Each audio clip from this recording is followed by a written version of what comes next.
La Bible en un an, le 2 juillet, le deuxième livre des Rois, chapitre 22, verset 3, au chapitre 23, verset 30. Le livre des Psaumes, chapitre 150, verset 1 à 6. Le livre des Proverbes, chapitre 17, versets 27 et 28. Les Actes des Apôtres, chapitre 1, verset 1 à 26. Le deuxième livre des Rois, chapitre 22. La 18e année de son règne, le roi Josias envoya dans la maison de l'Éternel Shaphan, le secrétaire, le fils d'Atsalia et le petit-fils de Meshulam. Il lui dit, monte vers le grand prêtre Ékija, qu'il ramasse l'argent qui a été apporté dans la maison de l'Éternel et que les gardiens de l'entrée ont récolté auprès du peuple. On confiera cet argent aux responsables chargés des travaux dans la maison de l'Éternel.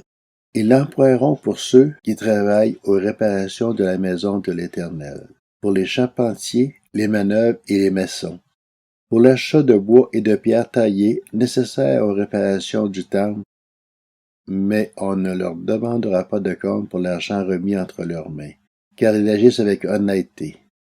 C'est alors que le grand prêtre Ékija dit à Shaphan, le secrétaire, « J'ai trouvé le livre de la loi dans la maison de l'Éternel. » Ékija donna le livre à Shaphan, et Shaphan le lut. Puis Shaphan, le secrétaire, alla faire son rapport au roi.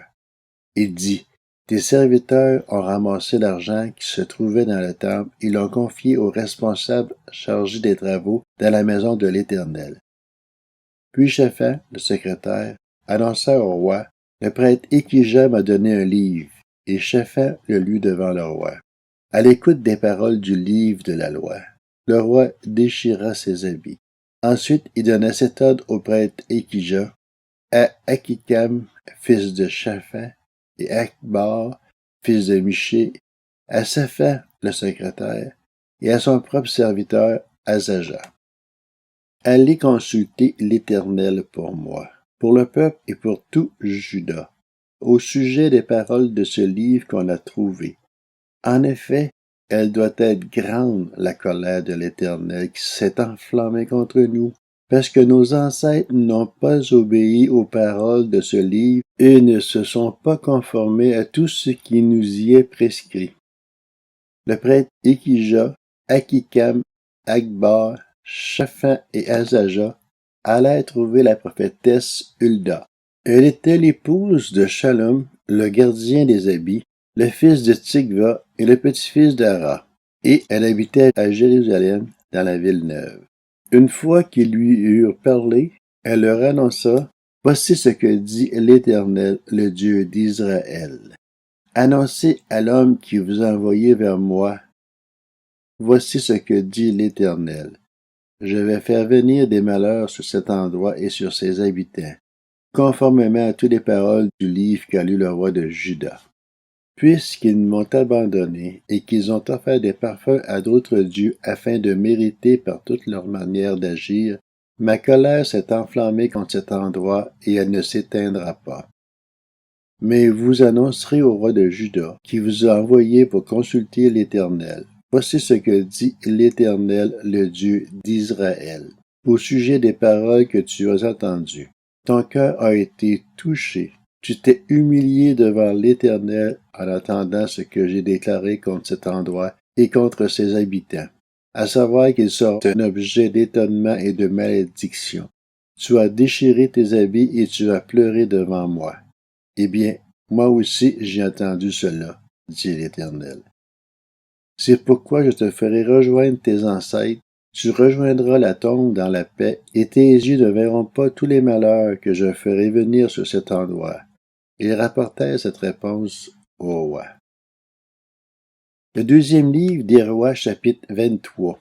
Le roi Josias fit rassembler vers lui tous les anciens de Juda et de Jérusalem. Puis il monta à la maison de l'Éternel avec tous les hommes de Juda et tous les habitants de Jérusalem, les prêtres, les prophètes et tout le peuple, du plus petit jusqu'au plus grand. Il lut devant eux toutes les paroles du livre de l'Alliance qu'on avait trouvé dans la maison de l'Éternel. le roi se tenait sur l'estrade, et il conclut une alliance devant l'Éternel.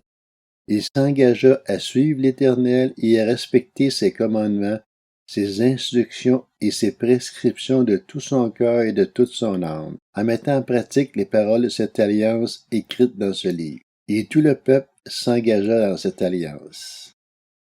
Le roi ordonna au grand prêtre Ilkija, aux prêtres adjoints et aux gardiens de l'entrée de sortir du temple de l'Éternel tous les ustensiles qui avaient été fabriqués pour Baal, pour Astarté et pour tous les corps célestes. Il les brûla à l'extérieur de Jérusalem, dans les champs de la vallée du Cédron, et en fit porter la poussière à Béthel. Il fit disparaître les prêtres d'autres dieux que les rois de Juda avaient établis pour brûler des parfums sur les hauts lieux dans les villes de Juda et aux environs de Jérusalem, ainsi que ceux qui offraient des parfums à Baal, au soleil, à la lune, aux constellations et à tous les corps célestes. Il sortit le poteau sacré de la maison de l'Éternel, il le transporta à l'extérieur de Jérusalem, vers le torrent du Cédron, et là il le brûla, il le réduit en cendres, qu'il jeta sur les tombes des gens du peuple. Il démolit les logements des prostituées qui se trouvaient dans la maison de l'Éternel, et où les femmes tissaient des toiles pour Astarté. Il fit venir tous les prêtres des villes de Juda, et il rendit impurs les hauts lieux où les prêtres brûlaient des parfums, depuis Géba jusqu'à Beersheba. Il démolit les hauts lieux des portes, celui qui était à l'entrée de la porte de Josué, le chef de la ville, et à celui qui était à gauche de la porte de la ville. Toutefois, les prêtres des hauts lieux ne pouvaient pas monter à l'autel de l'Éternel à Jérusalem, mais ils mangeaient des pains sans levain au milieu de leurs frères. Le roi rendit Tophet, dans la vallée des fils d'Hinnom, impur afin que personne ne fasse plus passer son fils ou sa fille par le feu en l'honneur de Moloch. Il fit disparaître de l'entrée de la maison de l'Éternel les chevaux que les rois de Juda avaient consacrés au soleil, près de la chambre de l'eunuque d'Étamélec, qui se trouvait dans les annexes, et il brûla au feu les chars du soleil. Le roi démolit les autels qui étaient sur la terrasse de la chambre à l'étage d'Akaz, autels que les rois de Juda avaient fabriqués, ainsi que ceux qu'avait fait Manassé dans les deux parvis de la maison de l'Éternel. Après les avoir brisés et enlevés de là, il jeta leur poussière dans le torrent du Cédron. Le roi rendit impurs les hauts lieux qui se trouvaient en face de Jérusalem, à droite du mont de la destruction, et que Salomon, le roi d'Israël, avait construit en l'honneur d'Astarté, l'abominable déesse des Sidoniens, de Kémosh, l'abominable dieu de Moab, et de Milcom, l'abominable dieu des Ammonites. Il brisa les statues, abattit les poteaux sacrés et remplit d'ossements humains la place qu'ils occupaient. Il démolit aussi l'autel qui se trouvait à Béthel, ainsi que le haut lieu qu'avait fait Jéroboam, fils de Nébat, qui avait fait pécher Israël. Il brûla le haut lieu, il le réduisit en cendres, et il brûla le poteau sacré. Josias se tourna et vit les tombes qui étaient là dans la montagne. Il envoya prendre les ossements des tombes, les brûla sur l'autel, et il le rendit ainsi impur, conformément à la parole de l'Éternel proclamée par l'homme de Dieu qui avait annoncé ces choses. Puis il demanda, « Quel est ce monument que je vois? » Les habitants de la ville lui répondirent, « C'est le tombeau de l'homme de Dieu qui est venu de Juda et qui a crié contre l'autel de Béthel les choses que tu viens d'accomplir. » Il déclara alors, « Laissez-le, que personne ne remue ses ossements. » On conservait ainsi ses ossements avec ceux du prophète venu de Samarie. Josias fit encore disparaître tous les cendres des hauts lieux qui se trouvaient dans les villes de Samarie et que les rois d'Israël avaient établis pour hériter l'Éternel. Il fit pour eux tout ce qu'il avait fait à Béthel, et sacrifia sur les autels tous les prêtres des hauts lieux qui étaient là, et il y brûla des ossements humains, puis il retourna à Jérusalem. Ensuite, le roi donna cet ordre à tout le peuple. Célébrez la Pâque en l'honneur de l'Éternel votre Dieu, conformément à ce qui est écrit dans ce livre de l'Alliance. Aucune Pâque pareille à celle-ci n'avait été célébrée depuis l'époque où les juges dirigeaient Israël, ni pendant toute l'époque des rois d'Israël et de Juda. Ce fut la 18e année du règne de Josias qu'on célébra cette Pâque en l'honneur de l'Éternel à Jérusalem. De plus, Josias fit disparaître ceux qui invoquaient les esprits et les spirites, ainsi que les téraphim, les idoles et toutes les horreurs qu'on voyait dans le pays de Juda et à Jérusalem. Il fit cela afin de mettre en pratique les paroles de la loi écrites dans le livre que le prêtre Échija avait trouvé dans la maison de l'Éternel. Avant Josias, il n'y eut aucun roi qui, comme lui, revienne à l'Éternel de tout son cœur, de toute son âme et de toute sa force, en se conformant à toute la loi de Moïse. Et après lui, il n'en a pas paru de semblable. Toutefois, l'Éternel ne renonça pas à l'ardeur de sa colère. Elle était grandement enflammée contre Juda à cause de tout ce que Manassé avait fait pour l'hériter. Ainsi l'Éternel dit, Juda aussi, je vais l'éloigner de moi, tout comme j'ai écarté Israël. Et je rejetterai cette ville de Jérusalem que j'avais choisie, ainsi que la maison dont j'avais dit, c'est là que résidera mon nom. Le reste des actes de Josias, tout ce qu'il a accompli, cela est décrit dans les annales des rois de Juda. À son époque, le pharaon Nécho, le roi d'Égypte, monta rejoindre le roi d'Assyrie vers l'Euphrate. Le roi Josias marcha à sa rencontre, et le pharaon le tua à Megiddo dès qu'il le vit. Ses serviteurs l'emportèrent mort sur un char, et l'emmenèrent de Megiddo à Jérusalem, et l'enterrèrent dans son tombeau. Le peuple du pays prit Joachaz, le fils de Josias, pour le consacrer par onction et le faire roi à la place de son père. Le livre des Psaumes, chapitre 150. Louez l'Éternel. Louez Dieu dans son sanctuaire. Louez-le dans l'étendue céleste où éclate sa puissance. Louez-le pour son extraordinaire façon d'agir. Louez-le pour l'immensité de sa grandeur. Louez-le au son de la trompette. Louez-le avec le luth et la harpe. Louez-le avec le tambourin et avec des danses. Louez-le avec les instruments à cordes et la flûte. Louez-le avec les cymbales sonores. Louez-le avec les cymbales retentissantes. Que tout ce qui respire loue l'Éternel. Louez l'Éternel. Le livre des Proverbes, chapitre 17. Celui qui met un frein à ses paroles possède la connaissance. L'homme à l'esprit calme fait preuve d'intelligence. Même le fou, quand il se tait, passe pour sage.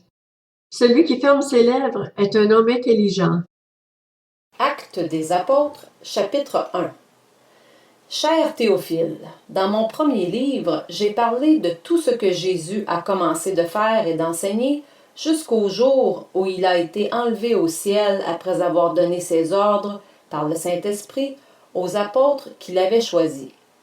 Après avoir souffert, il se présenta à eux vivant et leur en donna de nombreuses preuves. Pendant 40 jours, il se montra à eux et parla de ce qui concerne le royaume de Dieu. Alors qu'ils se trouvaient en leur compagnie, il leur recommanda de ne pas s'éloigner de Jérusalem, mais d'attendre ce que le Père avait promis. Ce que je vous ai annoncé, leur dit-il, car Jean a baptisé d'eau, mais vous, dans peu de jours, vous serez baptisés du Saint-Esprit.